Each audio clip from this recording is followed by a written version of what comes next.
Hey, welcome to Nerdarchy for Nerds by Nerds. I'm Nerdarchist Ryan, and I'm joined by... I'm Nerdarchist Ted.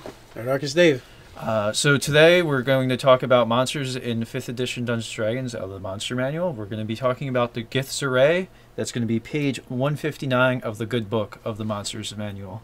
So, there we go. What do we think about this austere race? Very cerebral and And it even says they're psionically adept. They are without actual rules for like the fact that Nate's done more writing on psionics than we've seen from WotC thus far. So that's kind of funny. So as cool, monk type characters, psionically aware kind of characters, I think they're pretty neat. I think these guys, more than their counterparts of the Githyanki, these guys could be more encountered as like a role-playing aspect.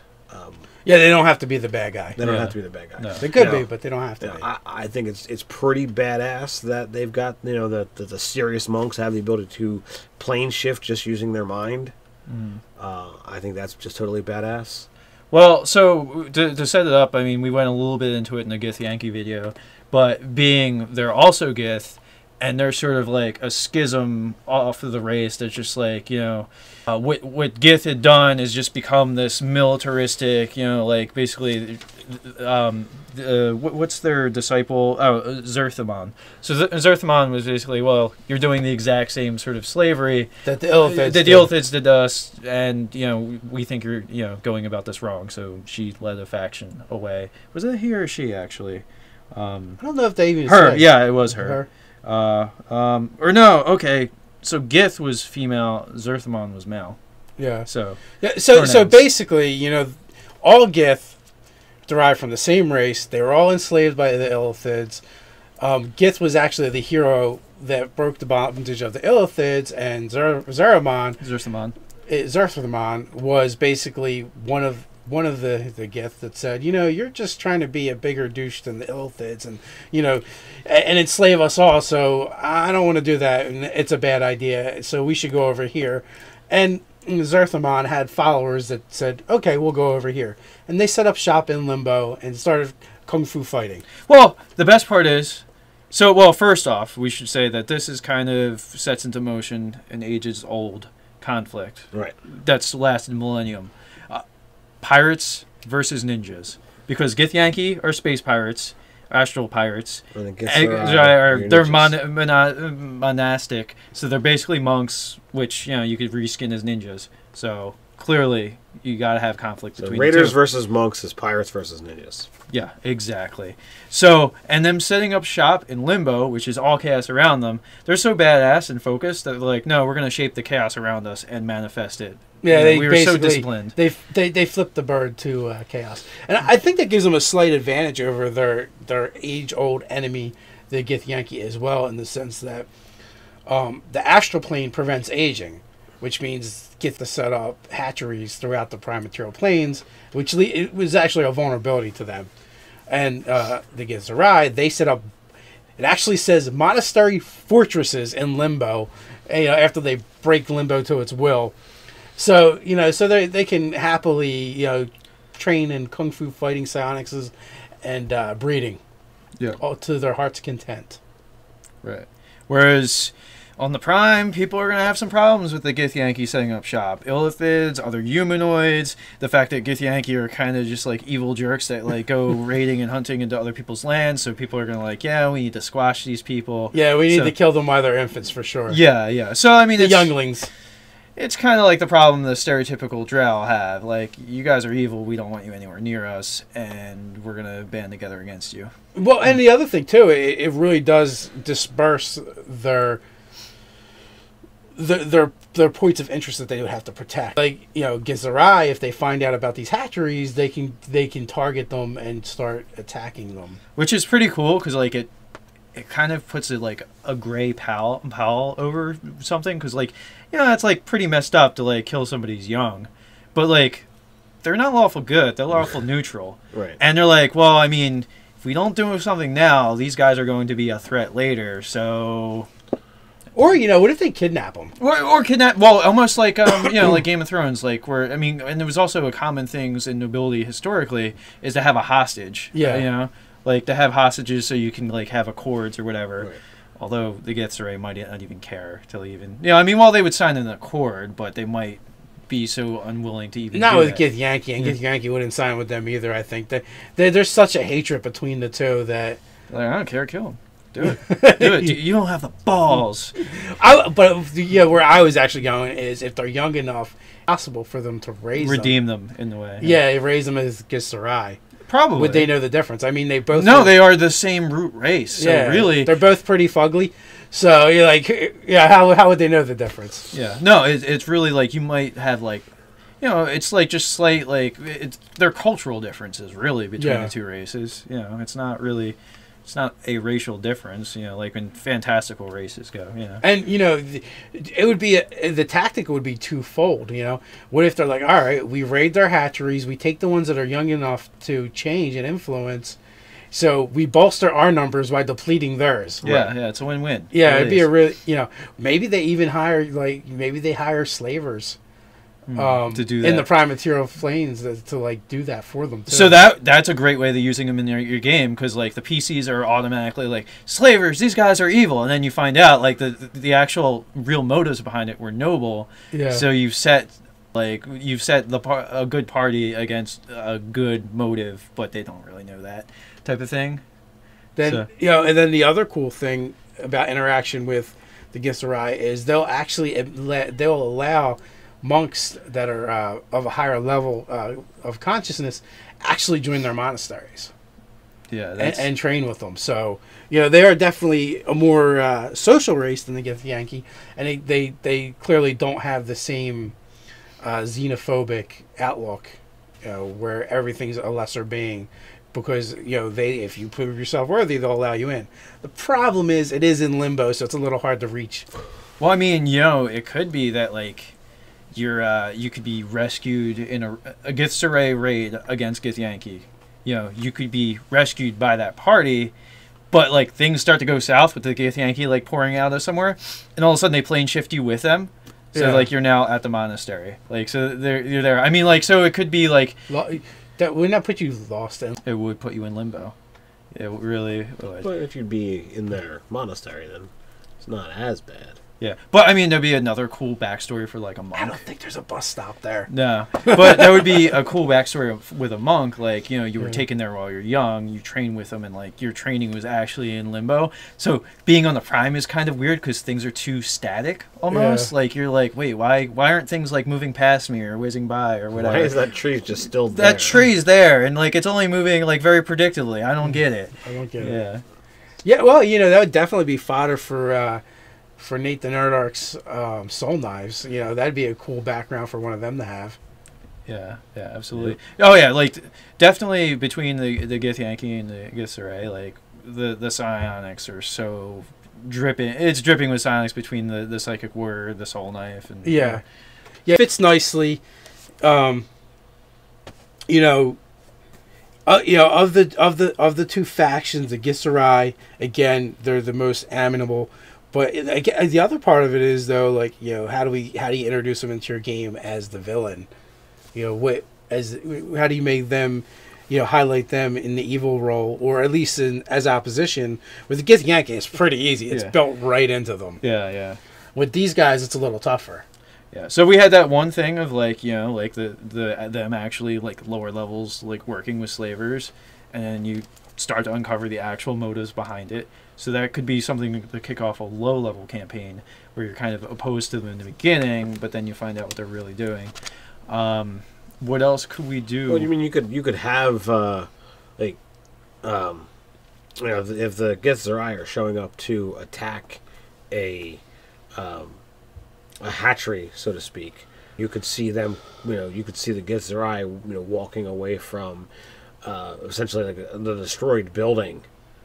And the PCs, come upon it and be like, "Did you guys just destroy that whole thing? Did you guys just murder all those younglings?" Yeah. Without knowing who's in there, it's like, well, yeah.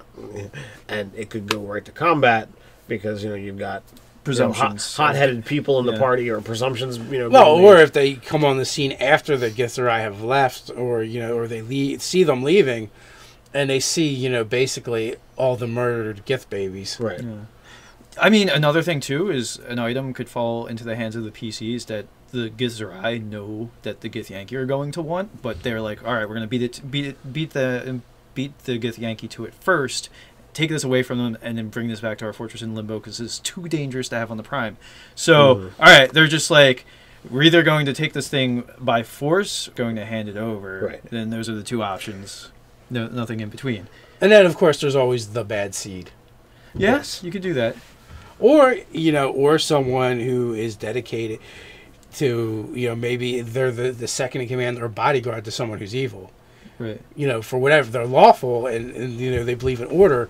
If something happens where they are beholden to that person, they may even have to do distasteful things that they don't like doing in order to fulfill their obligation. Right. Yeah, I'm trying to think of other sort of... I mean, yeah, it could easily, and they could also easily flip to lawful evil. Because they're typically lawful neutral doesn't. Well, yeah, that's the bad seed idea as well. So like these guys are a little bit trickier to use, take a little more thought. But we've put out tons of ideas in previous of the series of ideas how to use that neutral or good monster as a baddie.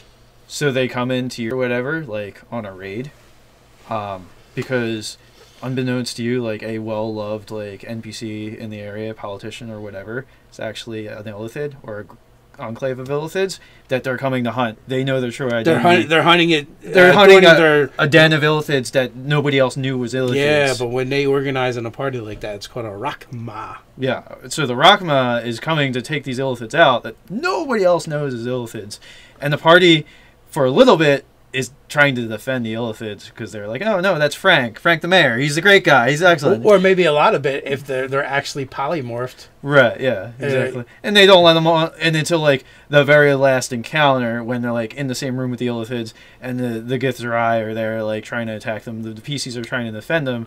The PCs fell to Githzeri, and then all of a sudden now they're contending with the illithid because they're like, well, we can't leave anybody to even suspect that I might be. So. Or as the last Githzeri falls, something in the illithid's disguise is many, and the players can figure out. Wait a minute, something's not right. Yeah, and they start questioning him, and he's like mind blast. Yeah, exactly. Because if someone starts questioning you, the first response should probably be a mind blast. Absolutely. So I mean, yeah, that would be especially going into our whole thing, like with the sort of like fancy noble club that we had with the illithids. Like that could be a thing where like the Gith are actually the Githzeri are there to deal with the issue, and they're like, no, these are all respectable members of high society. What are you doing? These guys are the best. Yeah, they let me go on their fancy yacht and everything. They save orphans from fires. Yeah. The other that they started the fire in the first place. It was a PR campaign. All right. Yeah. The other thought I had is, what about a Githzeri warrior that just goes around from place to place, challenging other warriors? Yeah, yeah. I was thinking like the Korean kung fu thing where he's like looking for his like long lost father or brother. Well, you could go that route too, but I don't know if that'll make for an interesting adventure with your players. No, it wouldn't. But yeah, he could be like Hercule from Dragon Ball Z or whatever, just like this pompous blowhard. Yeah, pretty much. Yeah. Send me your best warrior, your champion. I will defeat him in single combat. Your kung fu is inferior to mine.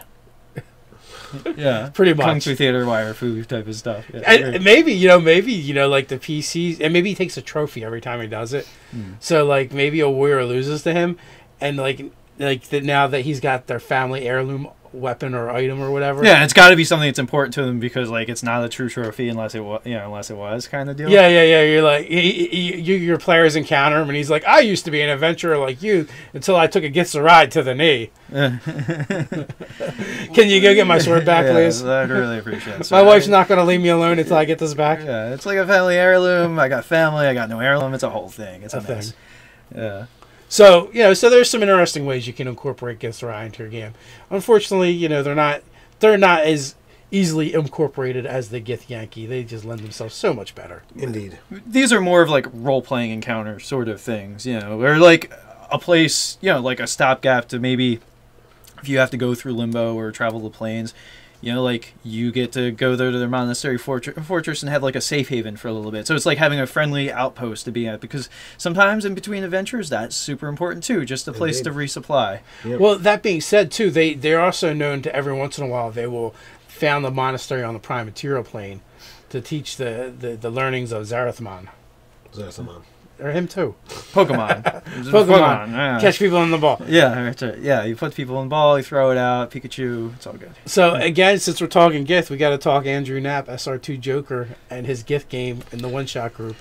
So he's got a game that all the players are 7th level characters in D&D 5e, and you're all Gith Yankee. You're forced to be lawful evil. You all get, one of their silver swords, and you're getting to do raids on the prime material plane in Forgotten Realms. And, the whole thing is to kill Ilthed's beholders and, establish that you're a raider. So, and and he's already introduced Githzeri as enemies, so yeah. So I'm sure that theme's going to continue clearly in an adventure, it's going to be easy to pit the two against each other. Although I was thinking for a Gith Yankee, it would be kind of cool to play a Gith Yankee monk that's like, I'm going to do their monk thing better than them. Like there is try and one up them. There is a monk character, except for I think he's going with. I'm not positive, but I think he went with his sword. Silver sword was lost and he's dishonored, and so he's been stripped of all of his armor and weapon. Yeah, and so he gained his honor. So he's basically fighting, becoming a monk to not become a monk. Not be a monk. Basically. Yeah, is the concept. I know in the one shot group, I know he was. There was somebody talking about a monk, and he's like, "Can I have silver hand wraps?" It's like, no, it's a silver sword. It clearly says a silver sword. Well, he was allowing silvered weapons, or he was doing something with it. But anyway, like anybody can join that game. He's going to be running several of them for the next few months. If you happen to see this before he's done with it, you can head over to the one shot group and sign up for his games. It's not going to always be the same players. It's going to be episodic. It's just based around the same theme. You're our Gith Yankee. Yep. All right. So if you have any comments you want to put on Githzeri, go ahead and put them down below. While you're doing that, go ahead and click like, share, subscribe. You could join us on our Monastery in Limbo at Facebook, just /Nerdarchy. Or you can come contemplate with us at the Nerdarchy, how to stay nerdy. How to stay Nerdarchy. Yeah. So until next time, stay nerdy. Gift it.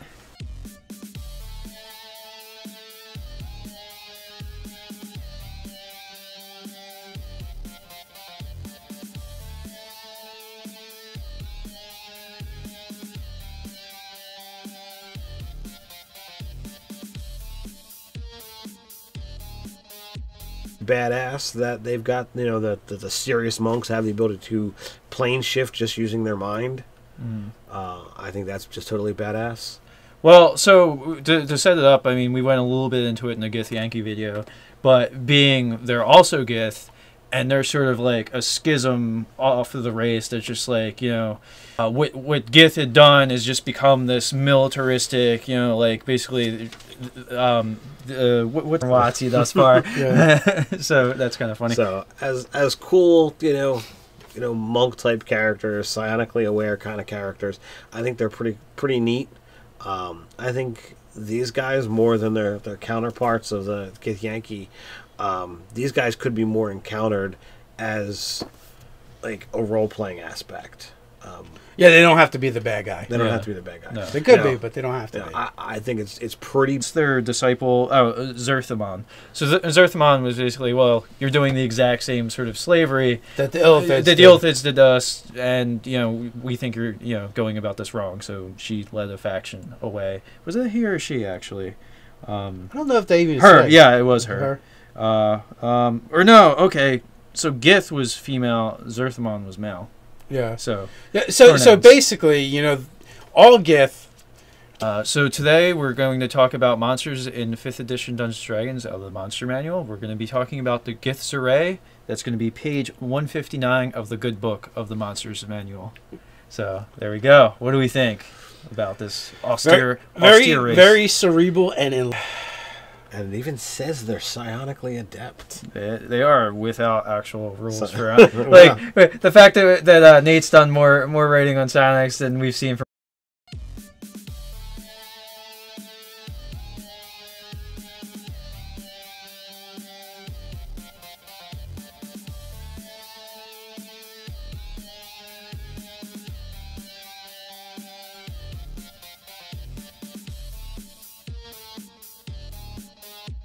Hey, welcome to Nerdarchy for Nerds by Nerds. I'm Nerdarchist Ryan, and I'm joined by... I'm Nerdarchist Ted.